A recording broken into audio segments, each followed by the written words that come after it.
What do you think is the biggest skills gap we're facing in the U.S., and what should we be doing about that? Well, clearly, education, equality of opportunity, much on people's minds. I think when I think of the skills gaps in the U.S., I sort of parse it according to the vowels in the English, in the Roman alphabet, A, E, I, O, U. And each of those captures a facet of what I think needs to happen. Okay. The A stands for apprenticeship. I think that there's an emerging consensus that one of the respects in which the U.S. lags, for instance, countries like Germany, is in the absence of programs that really do add significant skills at a vocational level, and so are a bit of a departure from the traditional high school, college, et cetera sequence, with many people not going from high school to college. The hope is that, at least for some of those people, apprenticeships are going to make sense and are going to help them be much better prepared for integration with the workforce.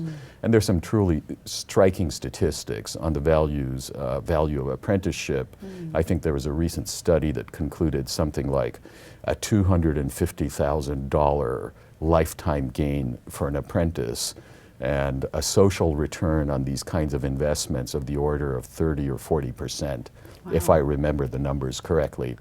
So apprenticeship is one obvious area where there needs to be improvement. Second, E in AEIOU stands for early education in my mind, because we have this paradox of the U.S. clearly dominates the world in terms of leading universities.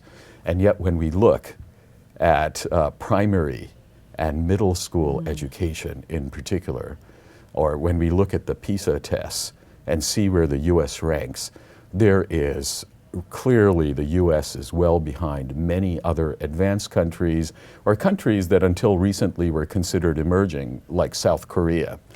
And it's a little bit hard to imagine some of the broader social issues that have triggered this debate about a skills gap being resolved if we're leaving so many people behind. Right. The people who are never going to benefit from expensive and high quality university educations, and who are stuck with the worst aspects in a comparative sense of the American educational system. From the very beginning. From the very beginning.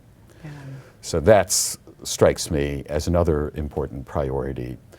The I in this vowel sequence is immigration, and while immigration is a contentious topic, not just in this country. I spend half my time in Europe, and it's at least as contentious in Europe as it is in the United States.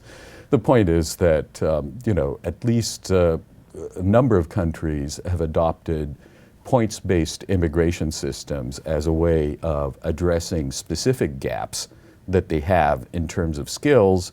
And these are countries that generally are pretty thoughtful about what they do. Singapore comes to mind. I think the Canadians have such a system.